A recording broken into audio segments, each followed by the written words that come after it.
All right, we have something really special today. We've got a rare, completely unfiltered look into the mind of a 9-year-old in the digital age. This is a world he's documenting himself for himself. A world where dreams, video games, schoolyard drama, and, yeah, even artificial intelligence all just smash together. So, our journey starts with this.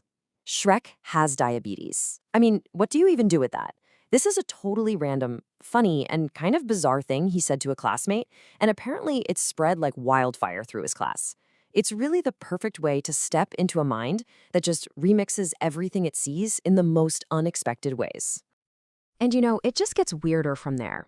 Here you can see his real world, his dog Gunner, getting all mixed up with the stuff he's watching online.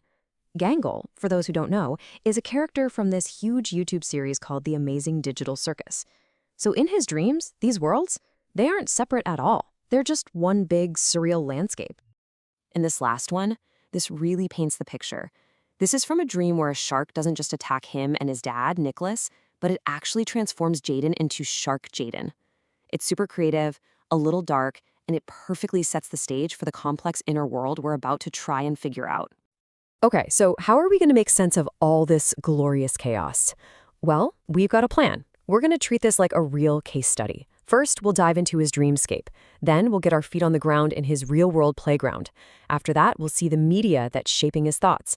And finally, this is the really cool part. We'll see how he uses a very surprising tool to understand it all, an AI. All right, so we're starting in the subconscious.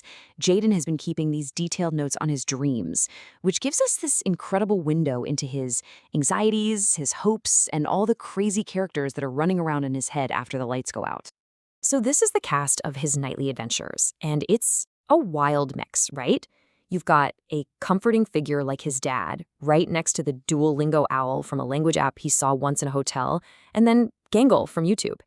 And then you have these totally unique creations, like this mysterious white hand and a recurring blue monster. Now, this is where it gets really interesting. Look at the contrast between two of his dream bad guys. The blue monster, it's weird, for sure, but it's not really evil. It says hi, it even offers him a Duolingo lesson at one point. But the shark? That's a straight-up aggressive threat that wants to consume and change him. It shows you the different flavors of fear he's working through. And get this. Technology is a huge player in his subconscious. The TV isn't just a passive screen he watches. In his dreams, it's an active portal. It's a gateway that literally pulls him into other worlds. And he's been having these dreams since he was 4 years old. But here's the twist. You'd think, wow, flying into a TV portal? Awesome, right? But Jayden writes down that the feeling he has when this happens is sadness. That's such a complex, poignant emotional response. It just shows that his dreams are way more than just simple wish fulfillment. So this incredibly rich, kind of bizarre inner world doesn't just stay in his sleep. What happens when all these feelings and characters start to spill over into his daily life, into, school? Okay, let's come back to reality for a second. Let's ground ourselves in Jayden's day-to-day, the high-stakes world of third-grade friendships, playground politics, and some very, very specific fears. And trust me, social life at age 9 is no joke. This isn't just a simple story of making friends. It's a whole drama of allegiance, betrayal, and then protection. His new best friend, Hazel, literally stands between him and his old friend who became a bully. It's intense. So while he's navigating all this social drama, he's also fighting these physical battles. And he's so specific about his fears on the playground. They're not just vague anxieties. They have names. The red slide, the yellow bubble. He knows exactly what scares him. But here's the thing. He's not just passive about it. He sees how brave his friend Hazel is. He even wrote down how she helped another kid, Jasmine, get over her fear of the monkey bars. And he wishes she could do the same for him. It's this really powerful desire for connection and courage. All right, now we need to talk about what is arguably the single biggest influence on Jayden's world, that constant, overwhelming, and endlessly fascinating stream of digital media he is soaking in every single day. Just take one character, okay? Sonic the Hedgehog.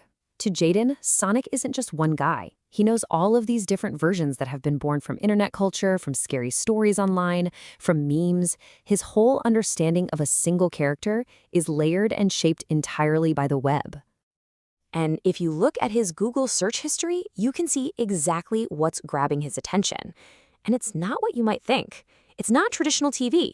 It's these YouTube native shows like The Amazing Digital Circus and Alphabet Lore. These are the new Saturday morning cartoons, and they make up almost his entire media diet.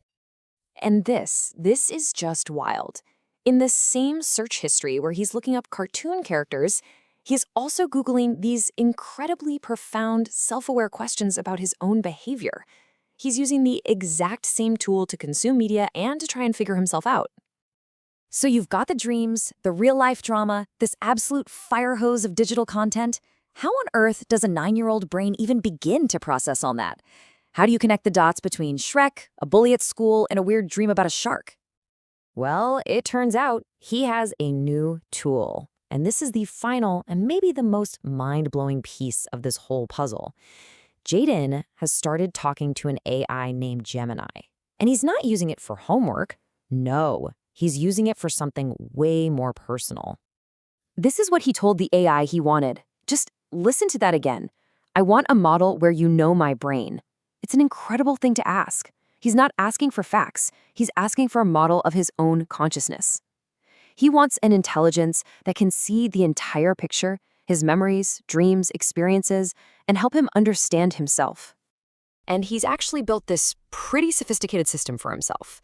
He basically inputs the raw data of his life, then he asks the AI to be his personal analyst, and then he works with it to create a keyword system for his own brain. We're talking about a 9-year-old doing active AI-assisted self-reflection. He's literally mapping his own mind. And that just reframes everything we've looked at, doesn't it? All those scattered notes about dreams and bullies and weird versions of Sonic, they're not random at all. Jayden is intuitively creating a personal data set. He's building an archive of his own life so that he, with his digital best friend, can start to make sense of it. And this leaves us with a huge, huge question. Jayden is a pioneer in a way. He is using AI to build and understand his own identity. So as this kind of technology becomes a common companion for the next generation, how is it going to change the fundamental stories we tell about who we are?